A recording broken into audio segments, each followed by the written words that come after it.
শুভেচ্ছা, শুভ দুপুর প্রিয় দর্শক। আপনাদেরকে আমন্ত্রণ জানাচ্ছি চ্যানেল আইয়ের পর্দায় আপনাদের প্রতিদিনের নিয়মিত আয়োজন, আমাদের সকলের ভীষণ প্রিয় আয়োজন তারকা কথনে। দর্শক, তারকা কথনের সেটে আমরা কথা বলি বিভিন্ন প্রসঙ্গে, বিভিন্ন বিষয় নিয়ে, নতুন যে কোনো কাজ নিয়ে। আজও তেমন একটি কাজ নিয়েই কথা বলবো আমরা। নতুন নোট পেলে আমরা সকলেই ভীষণ রকম আনন্দিত হই, ভীষণ রকম উৎফুল্ল হই, এবং যে কাজটি নিয়ে আমরা আজকে কথা বলবো সেই কাজটির সাথে আসলে এই নতুন নোট অর্থাৎ নয়া নোট এটি ভীষণ রকমভাবে সম্পর্কিত।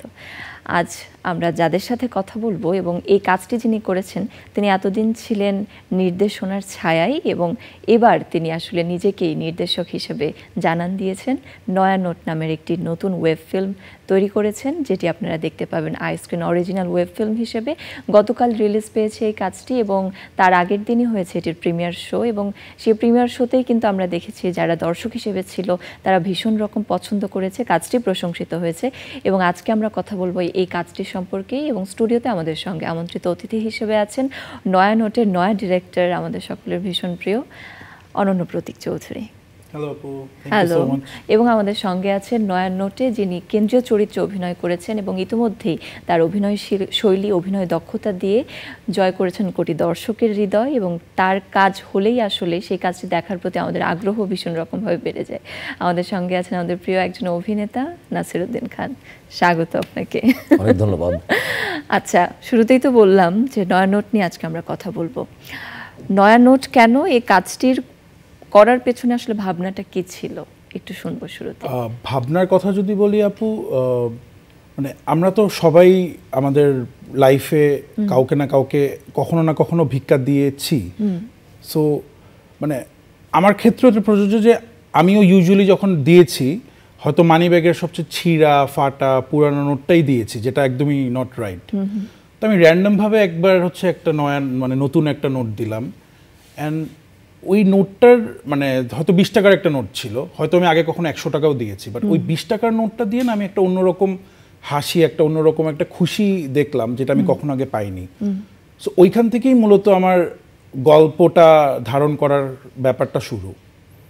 তো পরে আমি এক্সপেরিমেন্ট করার জন্য বেশ কিছু মানুষকে দিয়ে দেখলাম যে না, এটা অ্যাকচুয়ালি ফার্স্ট টাইমটা মানে ফ্লুক ছিল না, এটা অ্যাকচুয়ালি রেজোনেট করে ওদের মধ্যে। সো তারপর থেকেই স্টার্ট মূলত, তারপর গল্পের প্রয়োজনে তারও যত লেয়ার অ্যাড করা লাগে করলাম।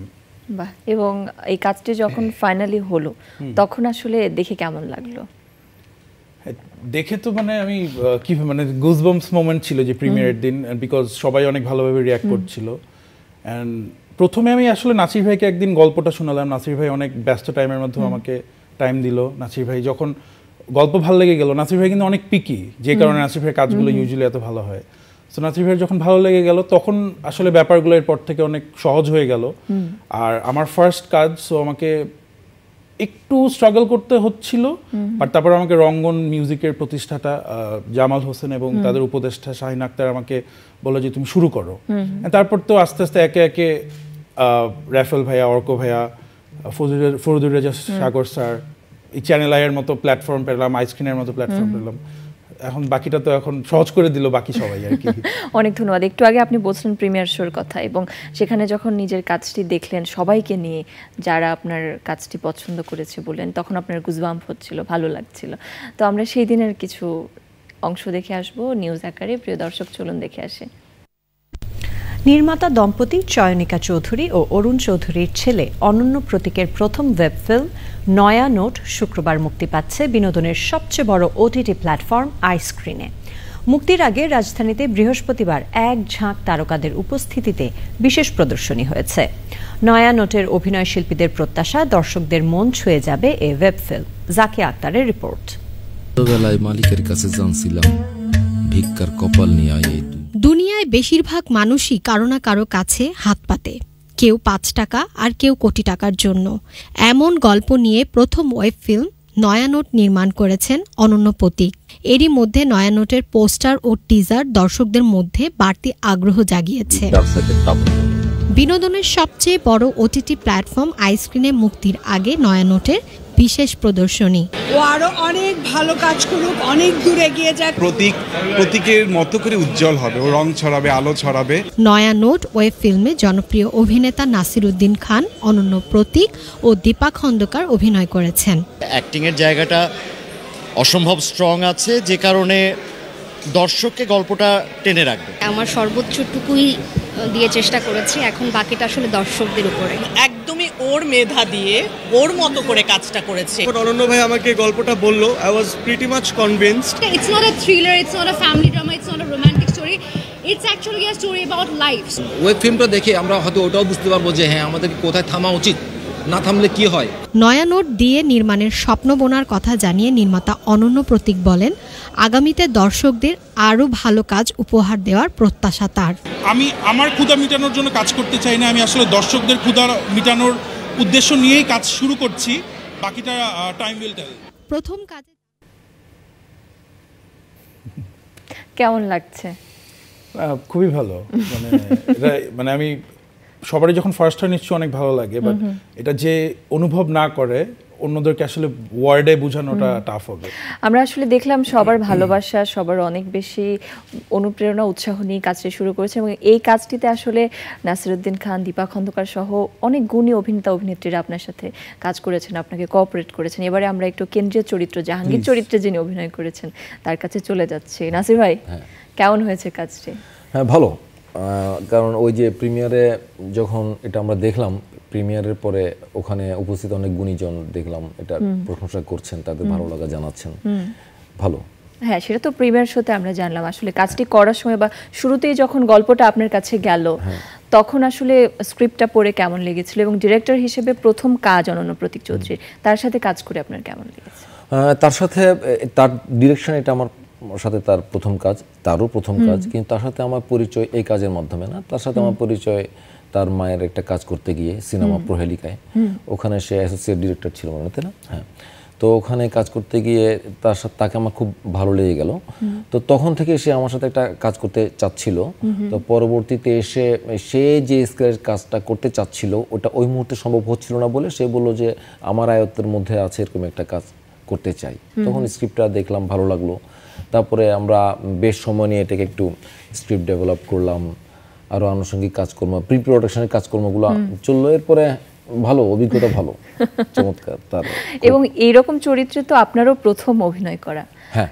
তো সেক্ষেত্রে নিজেকে আসলে প্রস্তুতির জায়গাটা কেমন ছিল?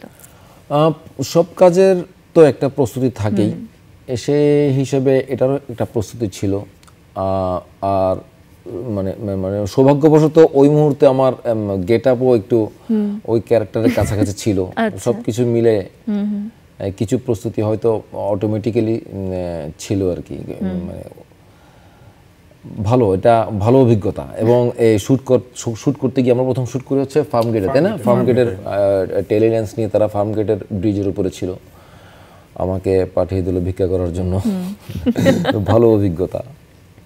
তো সেদিন আসলে কত টাকা পেয়েছিলেন? সেদিন ওই প্রথম শট যেটা, ওটা ওখান থেকে ঘুরে এসে কত 500-600 টাকার মতো পেলাম মনে হয় তখন। মানে ওই তখন দেখলাম বাহ, বেশ ভালো লাভ তো, কম পরিশ্রমে, হ্যাঁ, কম সময় অতিবাহিত করে একটা ভালো অ্যামাউন্ট পাওয়া যায় তো ভিক্ষা করে। তখন কি একবারও মনে হয়েছিল যে আসলে মাঝে মধ্যে এক্সপেরিমেন্ট করার জন্য এটা করা যেতেও পারে? এটা খুব সহজ পদ্ধতি, ঠিক, কিন্তু বেশিরভাগ মানুষ তো ওটার মধ্যে জড়িত না, কারণ এটার মধ্যে একটা অসম্মানও আছে, আরেকজনের কাছে হাত পেতে কিছু নেয়া। না হলে তো ম্যাক্সিমাম মানুষ ভিক্ষাবৃত্তি পেশায় বেছে নিত। তো সহজ হলেও মানুষ আসলে ওই আরেকজনের ইয়েতে চলতে চায় না। তো শুটিং করার সময় মানে একেবারে তো ছদ্মবেশে আপনি যখন অভিনয় করছিলেন, তখন কি কেউ চিনতে পেরেছিল আপনাকে? না, তখন চিনতে পারেনি। তখন গেট আপটার কারণে আসলে চিনতে পারার কথাও না, উইক ছিল দূরে, আর আমাকে মানে সবকিছু মিলে চিনতে পারার, চিনে নাই আর কি। স্পেশাল কিছু শট যেগুলো কাছ থেকে নিতে হচ্ছিল বা একটু কাছাকাছি আসছিল, তখন হয়তো একটু ভিড় জমে যাচ্ছে এটাকে, তখন হয়তো বুঝতে পারছে হ্যাঁ এটা একটা বা অমুক।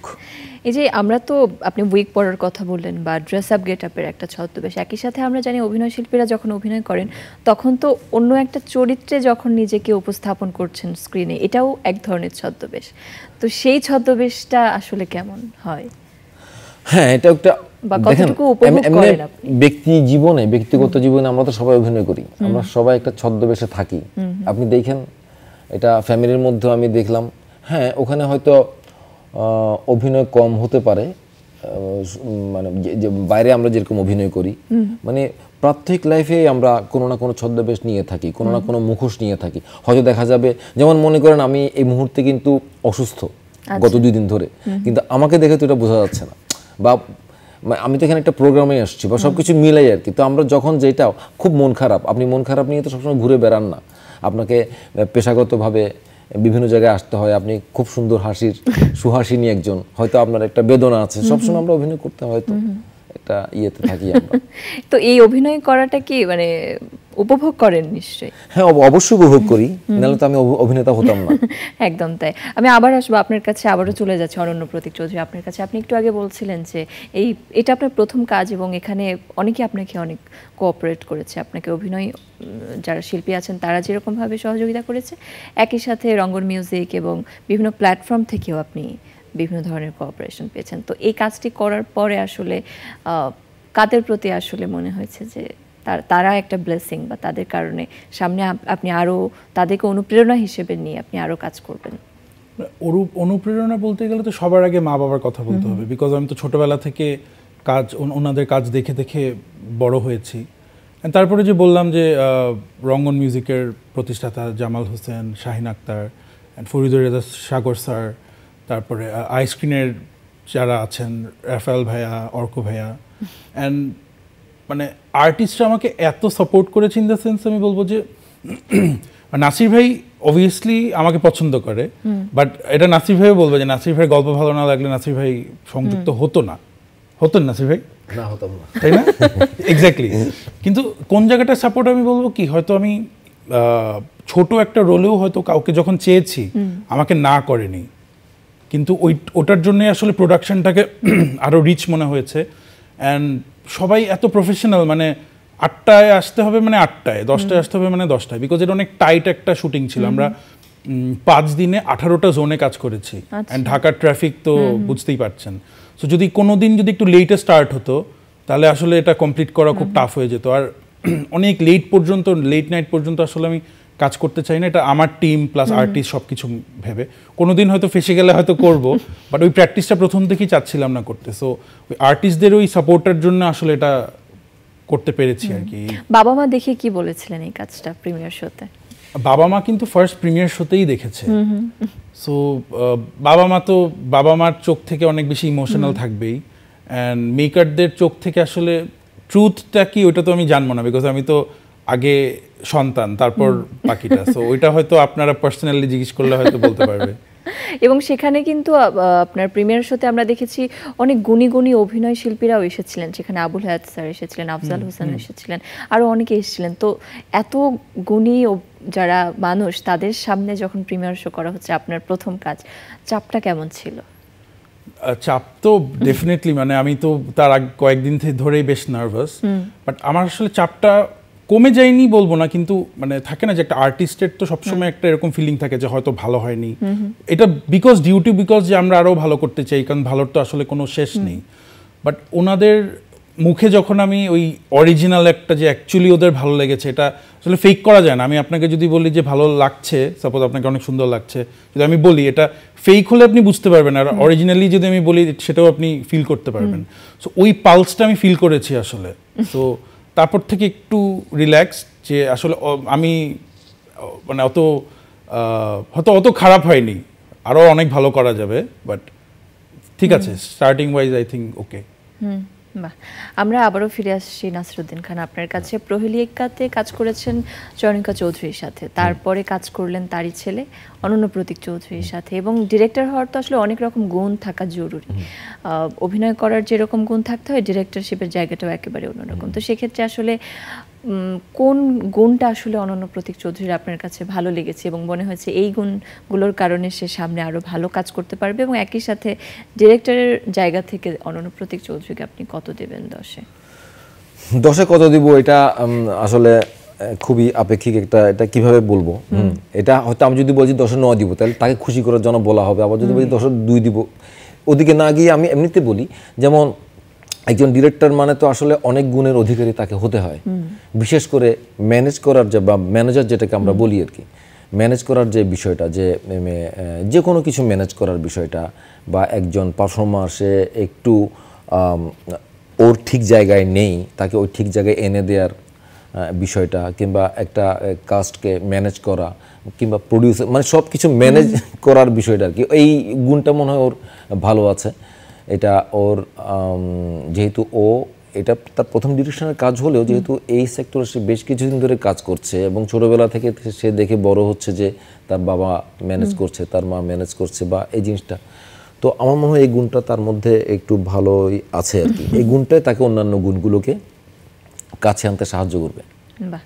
এবং একই সাথে একটু জানতে চাইবো যে এই তো শুটিংয়ের সময় তো অনেক শিল্পীদের সাথেই নতুন প্রজন্মের বেশ কিছু আর্টিস্টও সেখানে ছিল, তাদের সাথে আসলে কাজের অভিজ্ঞতা কেমন ছিল? পার্থ শেখ ছিল, আরো অনেক। হ্যাঁ, কাজের আমার এটা আমি সত্যি কথা বলছি, এটা আমি আমার যে কোনো কাজের ক্ষেত্রে আমি এটা ফিল করি, সেটা হচ্ছে আমার কোঅ্যাক্টর যেগুলো আছেন, মানে যাদের, এটার তো একটা আলাদা ডিপার্টমেন্ট, যেমন ডিরেক্টোরিয়াল ডিপার্টমেন্ট আছে, লাইটের আছে, মেকআপের আছে, কস্টিউম আছে, অভিনেতা অভিনেত্রী যারা আছেন সেটাও একটা ডিপার্টমেন্ট। তো এই ডিপার্টমেন্টের কেউ একটু ভালো না করলে এটা সব জায়গার মধ্যেই প্রভাবটা পড়বে। তো ওই আমাদের স্বার্থে বা যারা পারফর্মার তাদের স্বার্থে তাদের মধ্যে একটা ভালো বন্ডিং থাকা উচিত, তাদের মধ্যে একটা ভালো বোঝাপড়া থাকা উচিত, তাহলে ক্যামেরার সামনে কাজটা করতে গিয়ে অনেক সহজ হয়ে যায়, বা তাদের মধ্যে কাজ করতে গিয়ে অনেক সহজ হয়ে যায়। যদি একজন আরেকজনের প্রতি একটু বিরূপ মনোভাব থাকে, ওই ধরনের বিষয়টা নিয়ে মাথার মধ্যে নিয়ে ক্যামেরার সামনে আসলে ভালোভাবে কাজ করা যায় না আর কি। তো অভিজ্ঞতা তাদের সাথেও খুব ভালো। দীপা খন্দকার বলেন, এখানে বেশিরভাগের সাথে আমার প্রথম কাজ হয়েছে, দীপা খন্দকার বা পার্থ শেখ বা নওবা, আর আমার অন্যান্য কয়েকটা যাদের সাথে আমার স্ক্রিন শেয়ার হয় না এটাতে, সেটা হচ্ছে যেমন সেতু, তারপরে ইকবাল ভাই, ওরাও এখানে আছে কিন্তু তাদের সাথে আমার দেখা হয় নাই আর কি, তারা অন্য ইয়েতে ছিলেন। আর বাকি যারা ছিল তাদের বেশিরভাগের সাথে আমার প্রথম কাজ ছিল, তারা সবাই খুব চমৎকার। বাহ। আমরা নয়ানোট নিয়ে অনেকক্ষণ ধরে কথা বলছি এবং আমরা নয়ানোট নিয়ে আসলে প্রত্যাশাও করছি ভালো, যে দর্শক যারা দেখবে, আমরা আগেই বলেছি গতকাল এটা রিলিজ পেয়েছে আইস্ক্রিন অরিজিনাল ওয়েব ফিল্ম, এবং সেখানে দর্শকরা নিশ্চয়ই দেখবেন এবং ভালো কিছু ফিডব্যাক আমরা পাবো, এবং বিভিন্ন ক্রিটিসাইজের জায়গাও থাকতে পারে। এই সব কিছুর জন্য নিশ্চয়ই ডিরেক্টর প্রস্তুত। হ্যাঁ, ডেফিনেটলি। কারণ মানে লং ওয়ে টু গো। ভালোটাও আমি চাই আমাকে ভালোটাও বলুক, যদি কিছু ভালো না লাগে ওটাও বলুক, কারণ আমি আসলে লম্বা পথ পাড়ি দেওয়ার স্বপ্ন নিয়ে শুরু করলাম। সো ইমপ্রুভ তো করতেই হবে, অ্যান্ড ফিডব্যাকটা পেলেই ওটা আসলে তাড়াতাড়ি হবে। আমরা ফিডব্যাকটা তো দেখবই, একই সাথে দর্শকদেরকে সাথে নিয়ে এ পর্যায়ে নয়ানোটের ট্রেলারটি দেখে আসবো। ছোটবেলায় মালিকের কাছে জানছিলাম ভিক্ষার কপাল নিয়ে এই দুনিয়ায় আসছি আমি, সেই কপাল আর বদলাইল না। দুনিয়ার সব মানুষই কারো না কারো কাছে হাত পাতে, কেউ 5 টাকার জন্য আর কেউ 20 টাকার জন্য। এই শামসুল লেগা সারা জীবন মানুষের কাছে হাত পাততে আমার খারাপ লাগে না। আমিও হাত পাততাম, দাও টাকা দাও। মানুষ তো মাগনা ভিক্ষা দেয় না। আমি মানুষের কাছে হাত পাতি যেন তোর হাত পাততে না হয়। বাহ, এইটা খুব ভালো খবর। তোমার চাকরি এক চুলে ঝুলে আছে। আমি আপনার মতো ঘুষ খেতে পারবো না। হালকার উপরে ঝাপসা দিছি, এত ভালো থাকবো কোনোদিন তো ভাবিও নাই। আমার যদি বলো ভাবস তাহলে কবিরা নেই বিক্রি তার সাথে তাপ।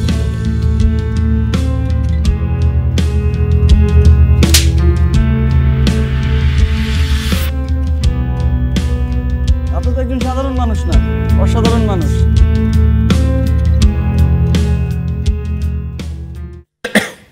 বাহ, চমৎকার একটি ট্রেলার আমরা দেখে আসলাম, এবং এটার কালার গ্রেডিং, সাউন্ড সব কিছু মিলিয়েই কিন্তু একটা টুইস্টের ব্যাপারও আমরা দেখতে পাচ্ছি কাজটির মধ্যে। নিশ্চয়ই একটি টুইস্ট শেষে আছে।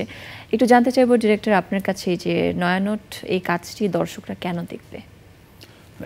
ইদানিং একটা আসলে শিফট এসেছে, মানে একটা আসলে শিফট এসেছে যে মানুষ খালি অ্যাক্টর নির্ভর কাজও তো দেখবেই, এটা সবসময় থাকবে, আর গল্প নির্ভর কাজও দেখা অনেক শুরু করেছে। এটা আসলে শুরু হয়েছে কোভিডের টাইম থেকে, বিকজ এত ভালো ভালো কন্টেন্ট সবাই কনজিউম করা শুরু করেছে আমাদের দেশের অডিয়েন্স। অ্যান্ড আমাদের দেশের অডিয়েন্সকে যদি কেউ মনে করে যে স্মার্ট না, তাহলে আসলে ওই পার্সনটা স্মার্ট না, বিকজ অডিয়েন্স এখন অনেক ব্রড মাইন্ডেড হয়ে গেছে। সো যদি যারা গল্প নির্ভর কাজ পছন্দ করে তারা দেখবে, আর কাস্ট যারা পছন্দ করে, কাস্ট তো সুপার, সো দেখা উচিত। এবং এইটার কি আসলে কোনো নয়নট 2 আসার সম্ভাবনা আছে কিনা, ডিরেক্টর কি ভাবছে? না, ওরকম ভাবে ভাবছি বলবো না, বাট গল্পটা যেখানে শেষ হয় ওইখান থেকে ওইটা গল্পটা কমপ্লিট হয়, বাট অনেক লেয়ার্স আছে যেটা আসলে ওখান থেকে আবার শুরুও করা যাবে। সেটা আসলে ফিডব্যাকের উপর ডিপেন্ড করে যে আচ্ছা হবে বা হবে। আমরা এবার একটু প্রধান চরিত্রের কাছে আবার ফিরে আসছি। জাহাঙ্গীর যখন 20 টাকার নতুন নোট পেত তখন তো সে ভীষণ রকম খুশি হয়ে যেত। তো এখন এই কাজটি একই সাথে একটা গল্প নির্ভর একটি কাজ, এবং এটা কিন্তু আসলে মানুষের এই যে থট প্রসেসকেও একটু হলেও নাড়া দিচ্ছে যে আমি যখন কাউকে ভিক্ষা দিচ্ছি তখন আমি আমার মানিব্যাগের সবচেয়ে ছেঁড়া ফাটা নোটটা না দিই। তো এটা কি নিজের সাথে হয়েছে কিনা? মানে আমি দিয়েছি কিনা কখনো ছেঁড়া ফাটা নোট? না, মানে এই কাজটি করার পরে মনে হয়েছে কিনা যে আমি যখন টাকা দিচ্ছি তখন একটু ভালো নোটটাই দিই? হ্যাঁ, মনে হয়েছে। হ্যাঁ, মনে হয়েছে। মানুষকে তো সবসময় সবকিছু নাড়া দেয় না। যেমন দেখবেন আপনি একই কথা ক্লাস 5-এ একবার শুনেছেন, কলেজে একবার শুনেছেন, ভার্সিটিতে একবার শুনেছেন, কিন্তু আপনাকে ট্রিগার করেছে আর অনেক পরে এসে একই কথা। এরকম হয় না? তো সেই হিসাবে আমার এই কাজটা করার পরে মনে হয়েছে হ্যাঁ, কেন শুধু শুধু ছিঁড়া ফাটাটা দিচ্ছি, একটা ভালো নোট দিতে পারি। এবং দেওয়ার পরে আসলে যাদেরকে দিয়েছেন তাদের রিঅ্যাকশন কেমন ছিল? মনে হয় অবশ্যই ভালো। একটা ছেঁড়া ফাটা নোট কেউ হাতে নিলে তার ভালো লাগার কথা না তো। যেমন দোকানদাররা বলে দেয় যে এটা নিব না, এটা চেঞ্জ করে দেন, কিন্তু ভিক্ষুক তো আর বলে না, সে যা নেয় তাই লাভ, সে তো ফেরত দেয় না সাধারণত।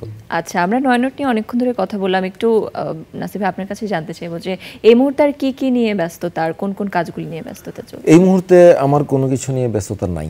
আচ্ছা, এই মুহূর্তে আসলে না থাকার কারণটা কি? এই মুহূর্তে আসলে অনেকগুলো কারণ হতে পারে। এই মুহূর্তে আমার মানসিক অবস্থাও তেমন একটা ভালো নেই। আমার ভালো নেই বলতে শুধু আমার ভালো নেই তা না, আমার ধারণা আমাদের দেশের বেশিরভাগ মানুষেরই মানসিক অবস্থা ভালো নেই। কারণ আমাদের দেশে একটা অস্থির অবস্থা চলছে বলে আমি দেখতে পাচ্ছি। বিভিন্ন খুন খারাপি হচ্ছে, ছিনতাই হচ্ছে, বিভিন্ন মানুষ। আমি কিছুদিন আগে শুনলাম বাবা ছেলেকে মেরে ফেললো ছুরি মেরে। মানে বিভিন্নভাবে আর কি আশেপাশের সবগুলো নিউজই নেগেটিভ শুনতে পাচ্ছি, বিশেষ করে সোশ্যাল মিডিয়াতে। ওই জন্য আমি কিছুদিন আগে অফও ছিলাম সোশ্যাল মিডিয়াতে। যেদিন থেকে অফ হয়েছি তারপর দিন ও বললো যে নয়নট রিলিজ হচ্ছে। আমি বললাম যে ঠিক আছে, রিলিজ হোক, আমি একটু রিহেভ করে নিই, আমি অসুস্থ বোধ করতেছি। আচ্ছা, এই যে চারিদিকে একটা অস্থিরতা দেখতে পাচ্ছেন, এটা আসলে অভিনয় শিল্পী হিসেবে এই জীবন, এই অভিনয়ের কাজে কতটুকু প্রভাব ফেলছে আপনাদের? অভিনয়ের ক্ষেত্রে তো যে কোনো জিনিসই সরাসরি প্রভাব ফেলে বলে আমার ধারণা। যেমন আমার যদি মেজাজটা খারাপ থাকে ক্যামেরার সামনে, আমার যে কাজটা করতে যাচ্ছিলাম যে ফিলটা ওটা ঠিকমতো আসবে না। আর এটা শুধু অভিনয়ের ক্ষেত্রে না, যে কোনো মানুষের কাজকর্মের ক্ষেত্রেই তার পারিপার্শ্বিক অবস্থা বা দেশের অবস্থা এগুলো প্রভাব ফেলে বলে আমার ধারণা। তো আপনার যখন যেমন সোশ্যাল মিডিয়ার কথা যেটা বলছিলাম, আমি যখন সোশ্যাল মিডিয়াতে স্ক্রল করতে থাকি তখন দেখলাম যে 90%ই নেগেটিভ নিউজ। যেমন আমি যদি একটু পেছনে যাই তাহলে আগে যেরকম দেখতাম যে মানুষ খুব ছবি শেয়ার করছে, মাস্তি করছে বা ঘুরতে যাওয়ার বিষয়টা, এখন দেখছি শুধুমাত্র পলিটিক্যাল বিষয় শেয়ার করছে। এটা শুধু আমাদের দেশের ক্ষেত্রে না, আমাদের দেশের উপমহাদেশ, যেমন কিছুদিন আগে নেপালে একটা ঘটনা ঘটে গেল, এরকম আর কি। তো এই যে আশেপাশের বিষয়গুলো তো মানুষের অস্থিরতার কারণ। এবং এই অস্থির অবস্থা থেকে, অস্থির মানসিকতা থেকে একটু যাতে করে মানুষের মনে আনন্দ আসে, একটু যাতে করে মানুষ একটু স্থির হতে পারে, সেই দায়ভারটাও কিন্তু শিল্পীদের অনেকটাই বর্তায়। সেই কারণেই আসলে ভালো কাজের প্রতি আমাদের ক্ষুধা সবসময় থেকেই যায় দর্শক হিসেবে, এবং আমরা প্রত্যাশা করছি যে ডিরেক্টর এবং অভিনয় শিল্পী যারা আছে তারা আমাদের এই ক্ষুধাটা মেটাতে অনেক বড় একটি ভূমিকা পালন করবে। শেষ পর্যায়ে আমরা অনন্য প্রতীক চৌধুরী আপনার কাছে জানতে চাইবো, দর্শকদের উদ্দেশ্যে কি বলবেন? দর্শকদের উদ্দেশ্যে বলবো যে এটা আমার ফার্স্ট কাজ, সো অনেক কিছু ভালো লাগবে, অনেক কিছু খারাপও লাগতে পারে। সো দেখে ফিডব্যাক দেন যে আমার আসলে কি করতে হবে বা কি ভালো লেগেছে। আর যদি মনে একটুও নাড়া দিয়ে থাকে তাহলে নেক্সট টাইম প্লিজ নয়নটটাই দিয়েন। এবং আমরা একেবারেই শেষে নাসিরউদ্দিন খান আপনার কাছে যেতে চাই, নয়নটি দেখার জন্য আপনিও দর্শকদেরকে কিছু বলবেন, কিন্তু সেটা আমরা চট্টগ্রামের ভাষায় শুনতে চাই। চট্টগ্রামের ভাষা বুঝবে দর্শক সবাই? হ্যাঁ, ঠিক আছে। ওনারা নয়নট চাইুন, অনন্য প্রতীক চৌধুরীর ফল্লা খাস নয়নট আইসক্রিনত মধ্যে আছে এখন চলের, ভালো লাগিব। আর ওনারা আর্গ হতা হয়, ওনারা ভালো থাকুন, মানসিকভাবে সুস্থ থাকুন, কারণ আশেপাশের অস্থিরতায় গিন আরারে ফ্যামিলির মধ্যে এফেক্ট করে, ফ্যামিলির মধ্যে ওরা আর মেজাজ খারাপভাবে প্রকাশ করি। ওনারা ভালো থাকুন, সুস্থ থাকুন। Thank you. অনেক ধন্যবাদ আপনাদের দুজনকেই আমাদের আয়োজনে আসবার জন্য, এবং একই সাথে দুজনের জন্যই অনেক অনেক শুভকামনা, অনেক অনেক ভালোবাসা। আশা করছি নয়ানোটটি দর্শকদের ভালো লাগবে এবং ভালো কিছু ফিডব্যাক আমরা পাবো, এবং ভবিষ্যতে নয়া ডিরেক্টরের কাছ থেকেও আমরা নতুন নতুন কাজ উপহার পাবো। আর নাসিরুদ্দিন খানের কাছ থেকে তো আমাদের প্রত্যাশা সবসময় অনেক বেশি থাকে, অনেক বেশি থাকবে, এটা খুব স্বাভাবিক। আর দর্শক আপনাদেরকে বলতে চাই, এটিএম বুথেও কিন্তু আজকাল আমরা নতুন নোটই পেয়ে থাকি। তো আমরা যখন কাউকে দিচ্ছি তখন কিন্তু আমরা একটু মানবিক হতেই পারি।